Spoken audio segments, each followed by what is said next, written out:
Parte 3. Shabbat continuo y modelos calendáricos. Capítulo 10. El patrón 6+1 en la Torá. Yaster Bereshit 2. El patrón semanal no aparece primero como legislación detallada, sino como acto del Creador sobre el tiempo. Bereshit 2:2-3 dice que Elohim terminó su obra. Cesó en el séptimo día. Bendijo el séptimo día y lo apartó. Ese texto no presenta una teoría sobre el descanso. Presenta un patrón real. 6 días de obra y un séptimo marcado por cese, bendición y santificación. Esto importa porque el Shabbat no nace en un sistema mensual, ni en una convención religiosa posterior. Nace en la creación misma. El texto no lo ata a la luna, ni al reinicio del mes, ni a un mecanismo variable. Lo presenta como culminación del orden creacional. Por eso, todo intento de reconstruir el Shabbat como pieza móvil subordinada al mes ya parte en tensión con Bereshit 2. También debe notarse que el texto no dice que Elohim santificó cada séptimo día según el mes, sino el séptimo día dentro de la secuencia creacional. El peso del pasaje está precisamente en esa estructura simple y estable. Toasen Shemot 6, Shemot 16, muestra que el patrón de Bereshit no quedó como símbolo abstracto. Antes de la proclamación formal del mandamiento en Sinaí, Yahweh ya hace vivir al pueblo bajo el ritmo de 6 días de recolección y un séptimo de cese. Hay doble porción en el sexto día y ausencia de maná en el séptimo. Esa secuencia solo funciona si el conteo semanal es continuo y reconocible. Este capítulo es decisivo porque demuestra práctica real antes de Shemot 20.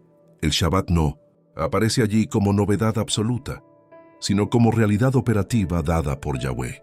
El pueblo es probado en obediencia dentro de una semana concreta, no dentro de un esquema que dependa de reinicios mensuales.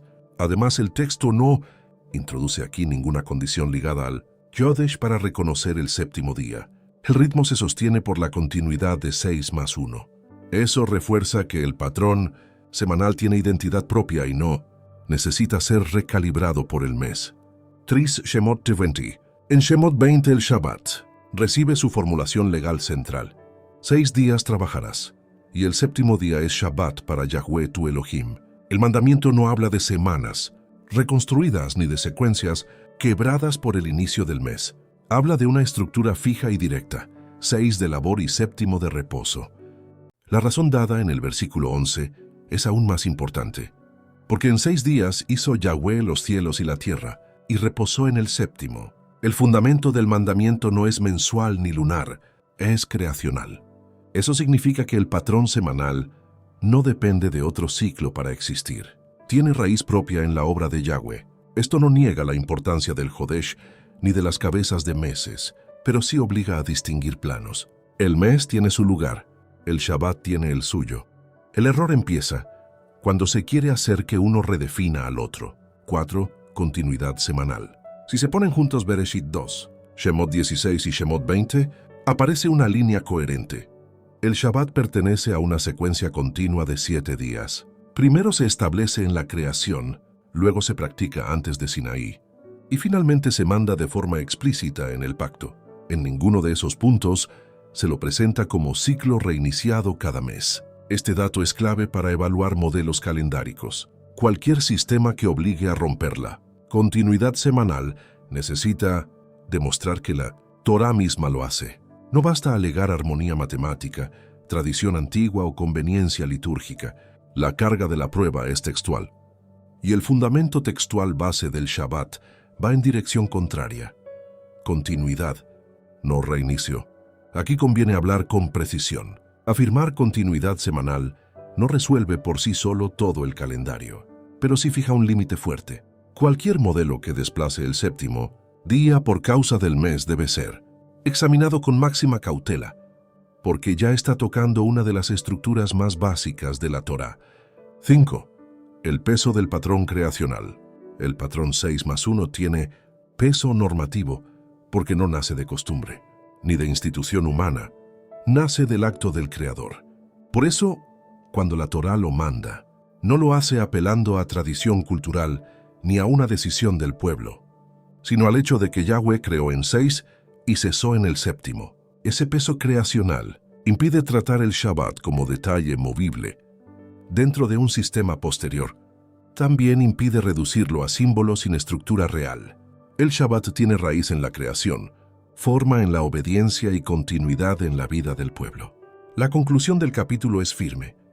La Torá presenta el Shabbat como un patrón continuo de 6 días y 1, fundado en la creación, practicado antes de Sinaí y mandado de forma explícita en el pacto.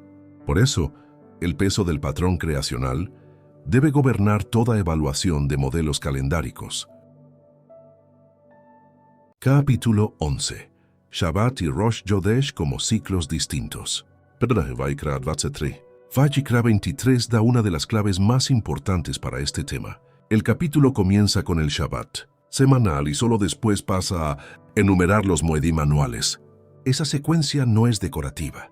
Muestra que el Shabbat tiene un lugar propio dentro del tiempo santo y no debe ser absorbido por el sistema de las fiestas anuales ni por la estructura mensual. El punto aquí no es separar artificialmente lo que Yahweh unió en el orden santo, sino distinguir lo que la Torá distingue. El Shabbat pertenece al tiempo apartado de Yahweh, pero aparece con identidad propia antes de la lista de fiestas fijadas por día del mes. Eso ya sugiere que el ciclo semanal no depende del mes para existir. Además, Vayikra 23 fija varias fiestas por fecha mensual concreta, mientras que el Shabbat se describe por su ritmo continuo. 6 días de labor y 7º de reposo. Esa diferencia de formulación debe respetarse. Tzvei Bemidbar 28 Bemidbar 28 refuerza esta distinción al separar las ofrendas de Shabbat de las ofrendas de Rosh Chodesh. Primero aparecen las del Shabbat semanal, luego las de las cabezas de meses. El texto no las fusiona en una sola categoría ni presenta el mes como regulador del 7º día. Esto es importante, porque muestra que la Torá reconoce ritmos distintos dentro del tiempo santo. El Shabbat tiene su lugar, Rosh Chodesh tiene el suyo. Ambos pertenecen al orden de Yahweh, pero no son la misma cosa, ni están definidos por el mismo patrón. Si el mes reiniciara la semana, cabría esperar una conexión mucho más explícita en estos pasajes. Pero el texto, en lugar de hacerlo, distingue con claridad las dos estructuras. Yeshaya 66:23 es uno de los textos más directos en este tema. De Jodesh en su Jodesh y de Shabbat en su Shabbat vendrá toda carne a postrarse delante de mí, dice Yahweh. El paralelismo es muy importante. El texto no dice de Jodesh en su Jodesh, que es Shabbat en su Shabbat, ni trata a ambos como una sola unidad. Los presenta como dos ritmos paralelos. Esto confirma que el Tanaj no entiende el mes y el Shabbat como ciclos fusionados. Ambos existen dentro del orden santo, pero conservan identidad propia. Hay Jodesh en su Jodesh y Shabbat en su Shabbat. Esa formulación fortalece la continuidad del ritmo semanal y, al mismo tiempo, la realidad del ritmo mensual. Negar esta distinción exige torcer el texto. El pasaje no apoya una absorción del Shabbat dentro del Jodesh, sino una convivencia de ambos en paralelo. Tert Yehezkel Kirksmalta. Yehezkel 46 también aporta un dato importante. Allí se regula la apertura de la puerta interior en el día del Shabbat y en el día del Jodesh. El texto no trata a ambos como equivalentes ni como el mismo marcador temporal. Los menciona por separado, aunque ambos tienen relevancia cultural. La fuerza del pasaje está en que reconoce una acción especial, tanto para el Shabbat como para Rosh Chodesh, sin borrar la diferencia entre uno y otro. Si el mes absorbiera o reiniciara el ciclo semanal, este tipo de distinción sería mucho más difícil de sostener textualmente. Yehezkel 46, por tanto, no solo confirma que ambos ritmos tienen peso, confirma también que deben ser leídos como ciclos distintos dentro del orden sagrado. 5. Distinción textual entre ciclo semanal y mensual. Cuando se leen juntos Vayikra 23, Bemidbar 28, Yeshaya 66:23 y Yehezkel 46, la conclusión es firme. La escritura distingue el ciclo semanal del Shabbat y el ciclo mensual de Rosh Chodesh. No los opone, pero tampoco los fusiona. Los mantiene en paralelo dentro del tiempo santo de Yahweh. Esta distinción tiene consecuencias directas para el estudio del calendario. Significa que el Shabbat no debe ser redefinido por el Jodesh, ni el Jodesh por el Shabbat. Cada uno tiene su función y su ritmo. El primero pertenece a la secuencia continua del séptimo día. El segundo marca la cabeza del mes dentro de la estructura mensual. Por eso, cualquier modelo que exija reiniciar el Shabbat por causa del mes debe cargar con una prueba textual muy fuerte. Y estos pasajes, en lugar de apoyarlo, apuntan en sentido contrario. Distinguen semana y mes como ritmos reales, santos y coexistentes dentro del orden de Yahweh. Capítulo 12. Evaluación del modelo de Shabbat fijo 8, 15, 22 y 29.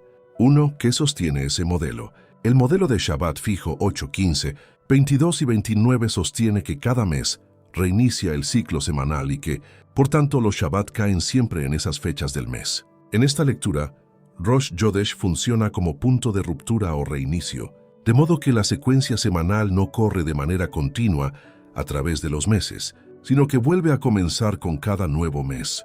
La fuerza aparente de este modelo está en su simetría. Ofrece una distribución regular y fácil de seguir dentro de cada mes. También intenta armonizar ciertos textos donde Shabbat y Jodesh aparecen próximos o con relevancia común. Sin embargo, la cuestión no es si el modelo parece ordenado, sino si la Torá realmente lo establece. Por eso, antes de evaluar sus ventajas aparentes, debe preguntarse si la Escritura manda en algún lugar que el mes reinicie la semana, o que el Shabbat quede fijado de forma estable a los días 8, 15, 22 y 29. Ese es el punto decisivo. 2. Textos usados para defenderlo. Quienes defienden este modelo suelen apelar a varios tipos de textos. Algunos usan pasajes, rituales donde aparece un octavo día, e intentan leerlo como si marcara estructura semanal. Otros apelan a textos donde hay reposo o solemnidad y los identifican automáticamente con Shabbat semanal. También suelen citar Yehezkel 46, donde Shabbat y Chodesh aparecen juntos, como si eso implicara que el mes gobierna la semana. A veces se recurre también a analogías con el ciclo jubilar, o a la idea de que un calendario perfectamente ordenado por semanas fijas reflejaría mejor el orden divino. El problema es que ninguna de esas líneas prueba por sí sola el punto central, que el modelo necesita demostrar, que la Torá manda reiniciar la semana con cada mes.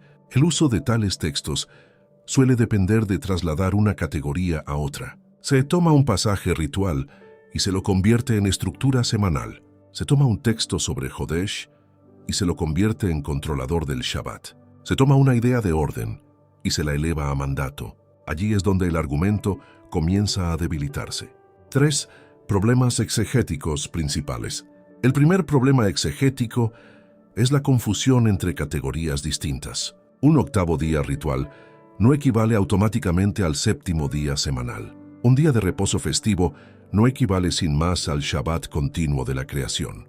La mera cercanía entre Jodesh y Shabbat en un texto no demuestra que uno reinicie al otro. El segundo problema es que el modelo necesita leer más de lo que los pasajes dicen. No basta mostrar que Jodesh tiene importancia ni que existen días solemnes. Hay que demostrar textualmente que la semana se rompe y se reinicia cada mes. Y esa prueba no aparece con claridad en la Torá. El tercer problema es que el modelo entra en tensión con pasajes donde Shabbat y Jodesh son tratados como ritmos distintos en paralelo, no como uno subordinado al otro. Ya se vio esto en Yeshaya 66:23, Yehezkel 46, y en la separación entre ofrendas semanales y mensuales en Bemidbar 28. Esos textos no favorecen una fusión estructural. El cuarto problema afecta a Bikurim. Si los Shabbat fueran siempre 8, 15, 22 y 29, entonces el día siguiente al Shabbat tendería a quedar artificialmente fijado en el mes. Pero Vayikra 23 lo define en relación con el Shabbat, no con un número fijo de fecha. Eso sugiere un ritmo semanal continuo, más que una cuadrícula mensual rígida. 4. Reinicio mensual de la semana. Aquí está el centro del debate. El modelo 8, 15, 22 y 29 no puede sostenerse sin afirmar que la semana se reinicia con cada mes. Pero ese reinicio necesita base textual directa, y esa base no aparece en Bereshit 2, Shemot Ilsis ni Shemot Bentu. Al contrario, esos textos presentan el patrón 6+1 como secuencia continua y creacional. Si el Shabbat nace en la creación, es practicado antes de Sinaí y es mandado con fundamento en la obra de Yahweh, entonces el peso inicial del texto está del lado de la continuidad semanal. Para romper esa continuidad, hace falta una orden igualmente clara. No basta una armonización ingeniosa ni una tradición interpretativa. Además, si Rosh Chodesh reiniciara la semana, cabría esperar que la Torá lo dijera de manera expresa, o al menos que los textos sobre Shabbat y Chodesh mostraran esa subordinación con claridad. Pero lo que aparece es distinción. Shabbat por un lado, cabezas de meses por otro. Ambas categorías son santas, pero no se funden en una sola mecánica. Por eso, el reinicio mensual de la semana no debe tratarse como inferencia natural del texto, sino como una propuesta que necesita demostración muy fuerte y que, en este punto, no la tiene. 5. Conclusión textual. La conclusión textual debe ser sobria y firme.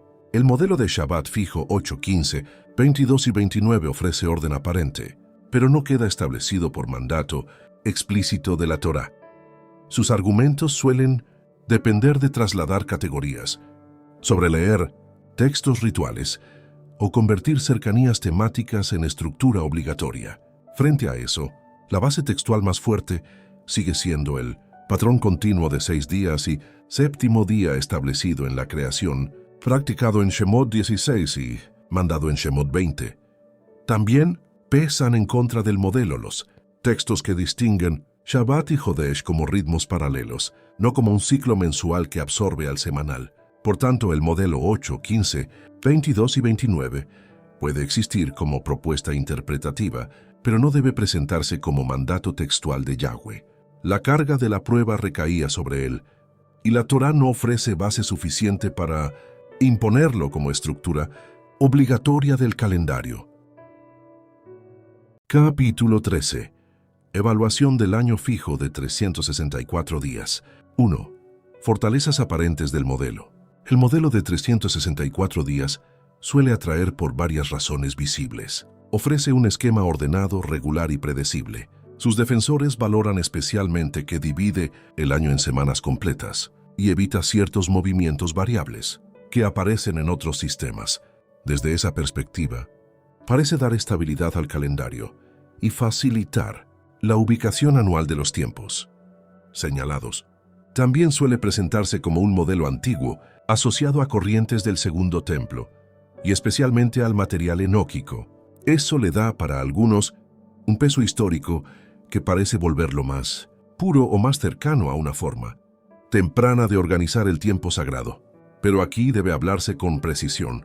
Antigüedad y autoridad no son la misma cosa. Que un modelo haya circulado temprano no demuestra por sí solo que Yahweh lo haya mandado en la Torá. Por eso, sus fortalezas aparentes deben reconocerse sin exageración. Sí, ofrece orden. Sí, tiene simetría. Sí, posee interés histórico. Pero ninguna de esas cosas basta para convertirlo en norma bíblica. 2. Su orden matemático. La principal fuerza del año de 364 días está en su estructura matemática. 12 meses organizados en un esquema de 52 semanas completas producen una regularidad atractiva. En un modelo así, los días del año y los ritmos semanales quedan alineados de forma muy limpia. Desde el punto de vista del diseño, parece resolver varios problemas de manera elegante. Sin embargo, el orden matemático no debe confundirse con mandato textual. Un sistema puede ser internamente armonioso y aún así no corresponder al marco que la Torá exige. La Escritura no manda adoptar un calendario simplemente porque sea simétrico. Manda guardar lo que Yahweh estableció: meses reales, tiempos señalados, primer mes, Aviv y el resto del orden santo. También aquí conviene cerrar otra sobreafirmación. La Torá no establece en este punto un esquema normativo de meses fijos de 30 o 31 días, como si de allí pudiera deducirse por sí mismo un año fijo cerrado. Esa clase de reconstrucción pertenece al nivel de propuesta humana, no al de mandato revelado. Tampoco basta apelar al relato del diluvio como si la mención de 150 días en un periodo de meses, estableciera, por sí misma, un calendario fijo, universal de meses de 30 días. Ese uso del texto va más allá de lo que el pasaje exige. El relato puede describir un periodo de manera funcional dentro de su propio marco narrativo, pero no por eso entrega, automáticamente, un algoritmo calendárico normativo para todo el sistema del año. Aun en términos de cómputo, esa referencia no obliga a meses fijos de 30 días y mucho.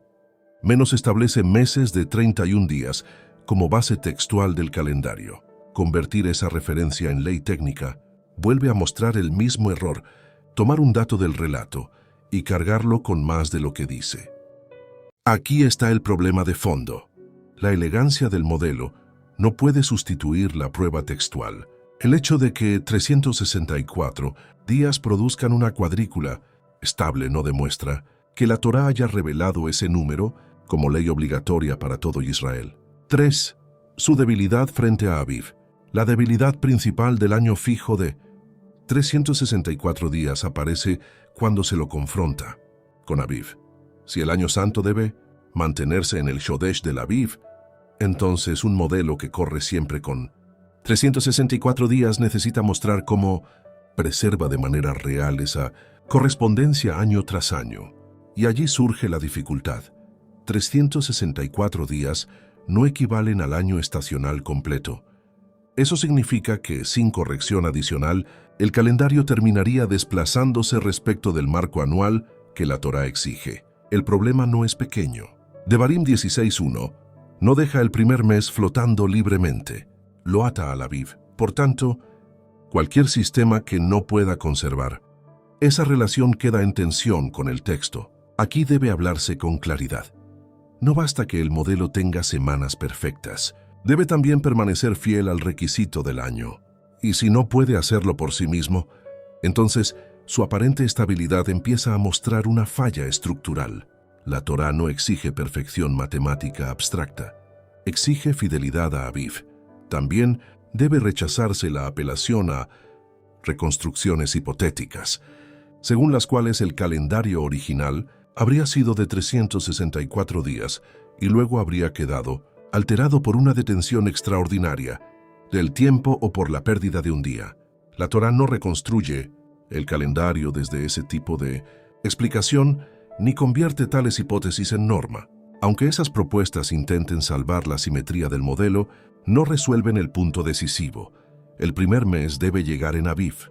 Por eso, ninguna teoría sobre supuestas alteraciones cósmicas puede imponerse como ley de Yahweh ni neutralizar la restricción textual que la Torá sí establece.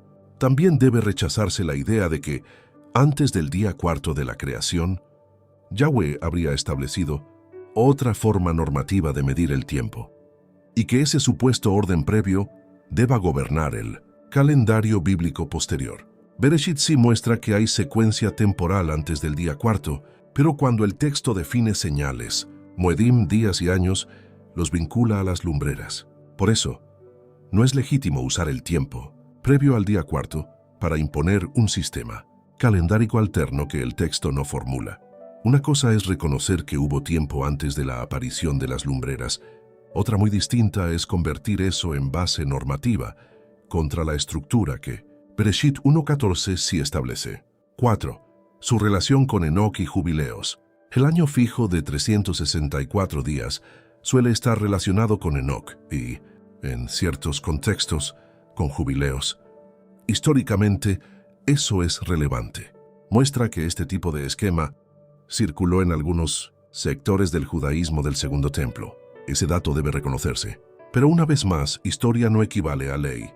Enoc y jubileos pueden servir como testigos de corrientes antiguas, de debates calendáricos y de visiones particulares del tiempo. Lo que no pueden hacer es imponerse por encima de la Torá. Sí, un modelo asociado a esos textos entra en tensión. Con meses reales, Rosh Chodesh, Aviv fue el patrón semanal continuo. Entonces debe ser evaluado desde la Torá, no la Torá desde él.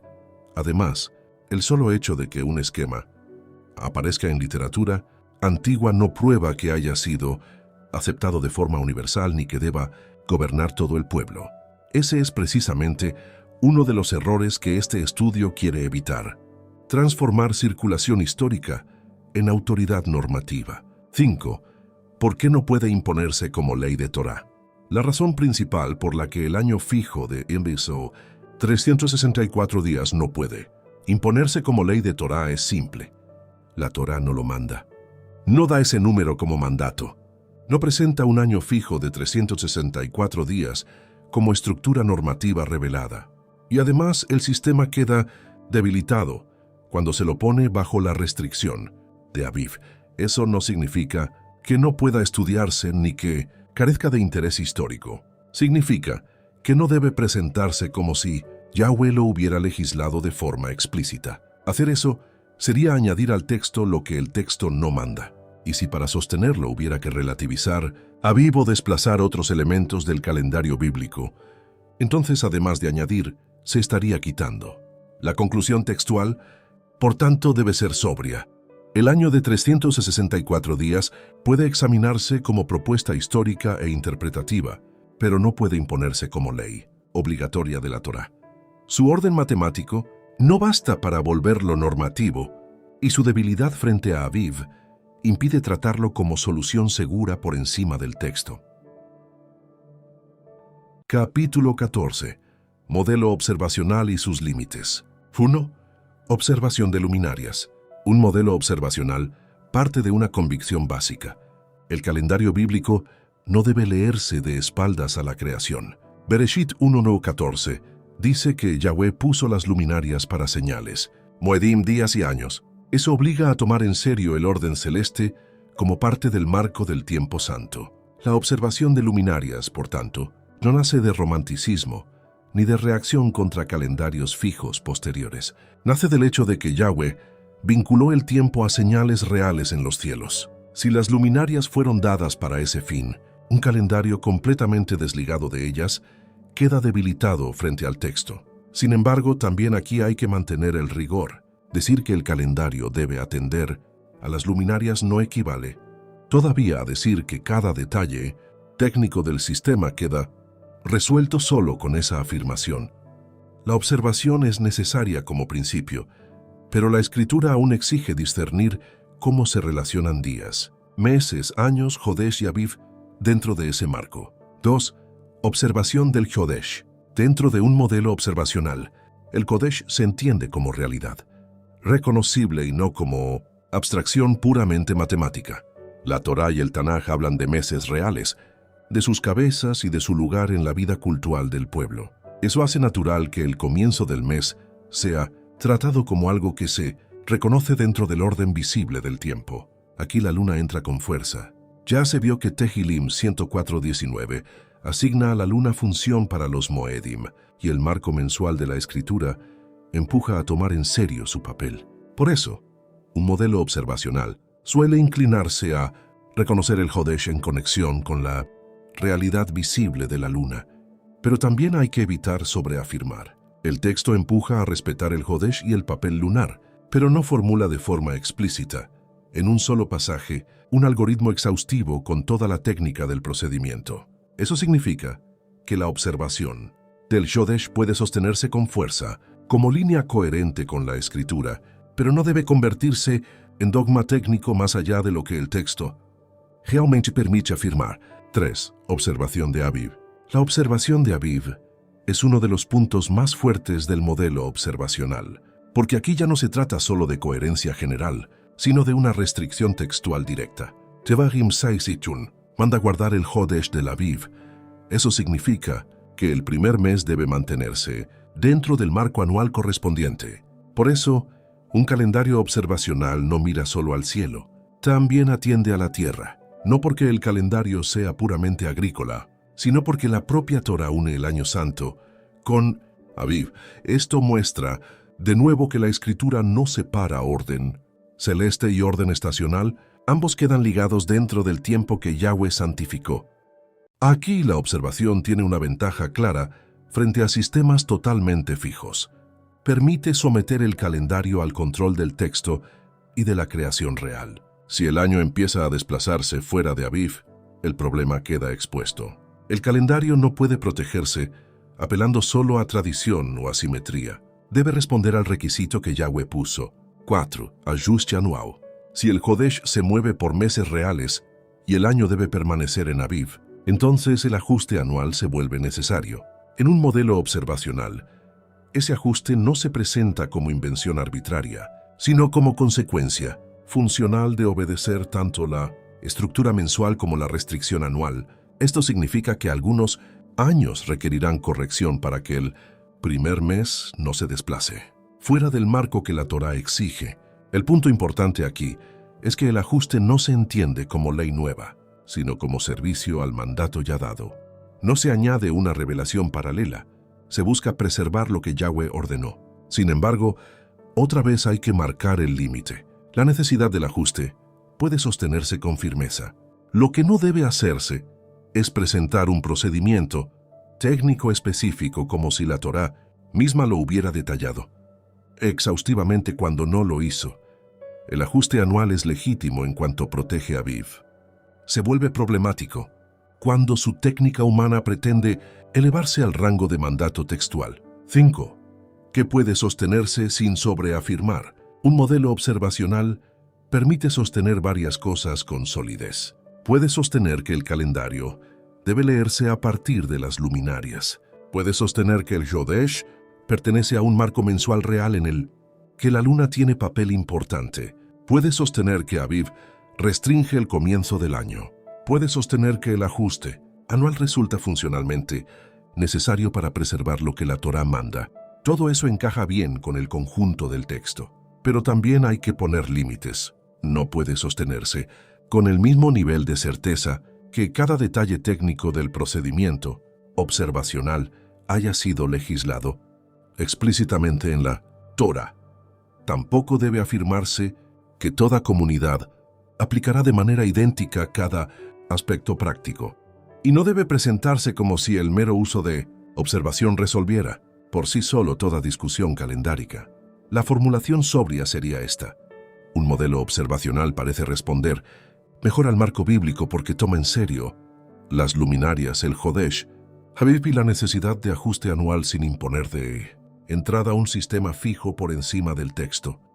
Pero incluso esa conclusión debe mantenerse bajo disciplina, fuerte como inferencia estructural, no inflada como revelación técnica total, donde la escritura misma no dio todos los detalles.